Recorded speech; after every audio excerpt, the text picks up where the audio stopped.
The girl went to the park to draw as usual. Suddenly, a torrential rain poured down from the sky. She quickly put away her painting tools and ran to a dilapidated wooden house nearby to take shelter from the rain. She originally planned to go home after the rain subsided. But just then, a man came out of the dilapidated wooden house. The man covered the girl's mouth with his hand, dragged her into the wooden house with force, and the girl was violated. Soon, the girl managed to escape and ran home, covered in injuries. She was filled with fear and didn't dare to tell her parents about this incident, because her parents had always disapproved of her painting, and now that such a thing had happened, it was even more difficult for her to speak up. She just wanted to hide in her room quietly. However, when her mother saw her, instead of showing concern, she criticized her for insisting on going to paint. The girl was full of grievances and didn't respond. Instead, she asked her mother why she didn't care that she was soaking wet, but her mother still ignored her experience. From this moment on, the girl was completely desperate. After that, she had the thought of committing suicide every day, but she lacked the courage. Gradually, her personality began to distort.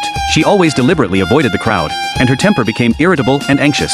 Once, when she was having a meal in the school cafeteria, a classmate cursed at her. The girl immediately took off her headphones, walked up and poured the food on the other person's head, and then the two started fighting. Fortunately, the teacher stopped them in time. But the girl was still not satisfied and turned her gaze to the female classmate Yunyun not far away. After school, the girl invited Yunyun to the rooftop, took out a large handful of birth control pills from her pocket, and forced Yunyun to take them. Yunyun was so scared that she kept backing away. The girl pushed her down with force, stuffed the pills into Yunyun's mouth all at once, and then left with satisfaction. Before leaving, the girl specifically looked at the surveillance camera overhead. No one knew the intention of her action. When she got home, the girl also took a birth control pill herself and then burst into tears. She wanted to call the police, but after hesitating for a long time, she finally gave up. This complex emotion was difficult for others to understand. It was not until Lei Su's appearance that this situation was changed. As soon as Lei Su took up the position of the school's vice principal in charge of legal affairs, he held a lecture on campus violations. His speech was vivid and infectious, which attracted the girl's attention. The girl stood up and asked Lei Su, "If you are violated and can neither escape nor call for help,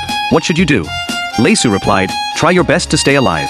Lei Su's words deeply touched the girl. After the lecture, the girl immediately called Lei Su. Lei Su quickly returned to the school, but he didn't expect that this matter would bring a lot of trouble. In the dance hall, Lei Su met the girl who looked uneasy. The girl told Lei Su about the process of her being violated. Lei Su soothed her emotions while promising to keep it strictly confidential. But at the same time, he said that he must inform her parents first and then go to the police station to file a case for investigation. After hearing this, the girl glanced at Lei Su's badge and said that she was going home to get something and would be back soon. However, Lei Su didn't expect that after the girl left the school, she disappeared without a trace.